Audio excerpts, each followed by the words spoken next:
Good morning সবাইকে। এখন আমি আরেকটা নতুন রেসিপি নিয়ে চলে এসেছি।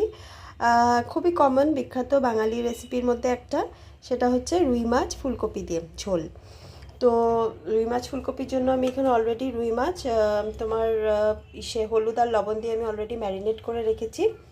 এখানে নিয়ে নিয়েছি ফুলকপি, আলু এইভাবে কেটে রেখেছি, এই যে নতুন আলু, তাই খোসাগুলো অল্প অল্প গায়ে লেগে আছে। আর এখানে ফোড়নে যাচ্ছে তেজপাতা আর গোটা জিরে, আর গুঁড়ো মশলার মধ্যে লাগছে হলুদ গুঁড়ো, শুকনো লঙ্কার গুঁড়ো, জিরে গুঁড়ো, ধনে গুঁড়ো, আর লাগছে আদা বাটা। তো চলুন বানাই। এদিকে আমি প্যান বসিয়ে দিয়েছি আর সামান্য লবণ দিয়ে দিলাম। এই জলে আগে আমি ফুলকপিটা আগে ভাপিয়ে নেব। ফুলকপিগুলো দিয়ে দিলাম।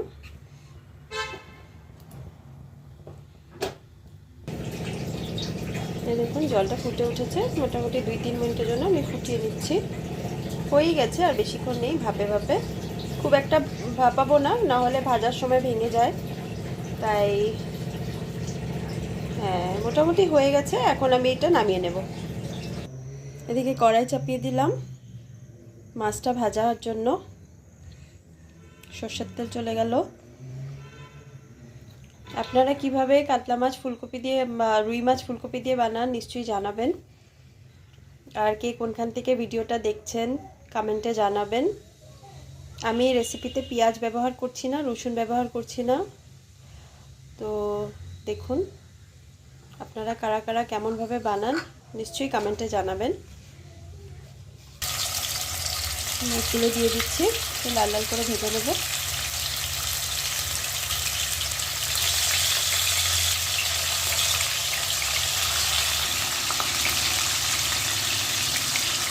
ঢাকা দিয়ে দিচ্ছি।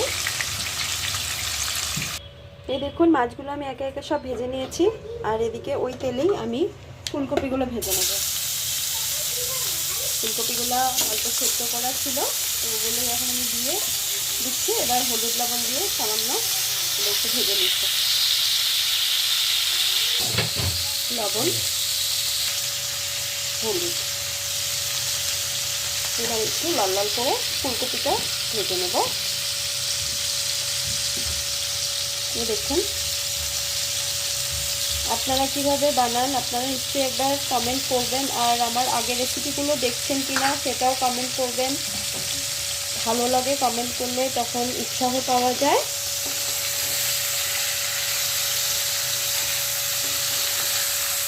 দেখুন ঠান্ডার দিনে ফুলকপি সময় ঢাকা দিয়ে দিচ্ছি, মিনিট 3-4 জন্য ঢাকা দিয়ে দিচ্ছি।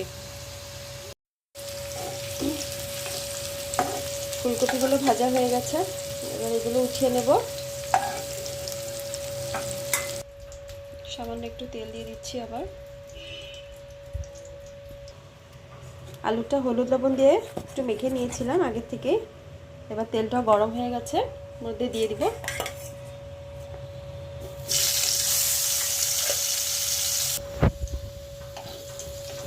আলুগুলো প্রায় ভাজা হয়ে এসছে, উঠিয়ে ফেলছি আলুগুলো। এবার ওই তেলেই ফোড়ন দিয়ে দেব তেজপাতা আর গোটা জিরে।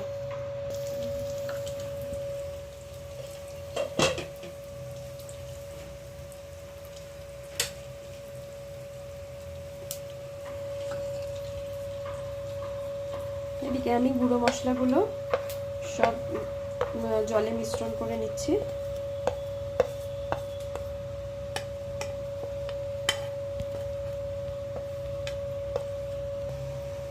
মশলাগুলো আমি জলটা দিয়ে দেবো। মশলাটা একটু সময় কষিয়ে নেই ততক্ষণ। দেখুন মশলাটা বেশ ভাজা ভাজা হয়ে আসছে। এই পর্যায়ে আমি আলু আর ফুলকপি ভাজাটা দিয়ে দিচ্ছি। তো এই সময়ে আলু ফুলকপি দিয়ে মশলাটা আর একটু কষিয়ে নেব।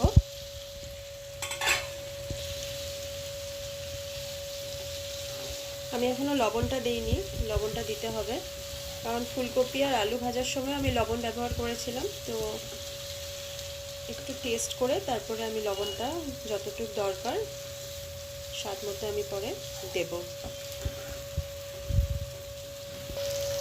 এখন সুন্দর মতন ভাজা হয়ে গেছে, কষানো হয়েছে, একটা বেশ ভালো একটা মশলা ভাজারও একটা গন্ধ বেরিয়ে আসছে। এই পর্যায়ে আমি এখন জল দিয়ে দিচ্ছি। যেমন ঝোল আপনারা রাখতে চান তেমন আপনারা রাখবেন।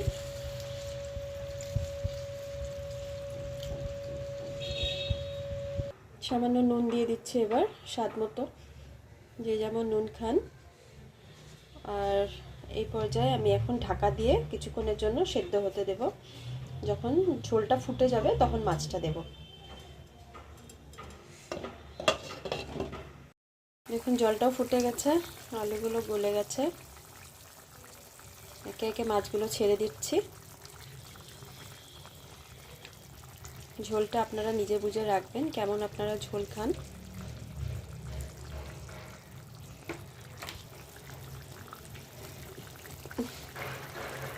এই পর্যায়ে এখন আমি একটু সময়ের জন্য ঢেকে রেখে দিব। আলু ফুলকপি রুই মাছের ঝোল। আলু ফুলকপি দিয়ে মাছ সবসময় একটু ঝোলই ভালো লাগে, মাখা মাখা এটা অত ভালোও লাগে না। তো একটু সময়ের জন্য ঢেকে আর একটু সময় ফোটাবো, ফাইনাল লুকটা আপনাকে দেখাচ্ছি। ঢাকাটা খুলে দিচ্ছি। দেখুন এখন আমি গ্যাসটা অফ করে দেবো। ধনেপাতা একটু দিয়ে দিলাম। ঠান্ডার দিনে ধনেপাতা ফ্লেভারটাকে আর একটু বাড়িয়ে দেবে।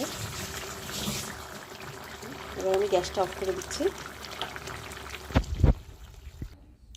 এই যে বন্ধুরা, রুই মাছ আলু ফুলকপি দিয়ে ঝোল কমপ্লিটলি রেডি।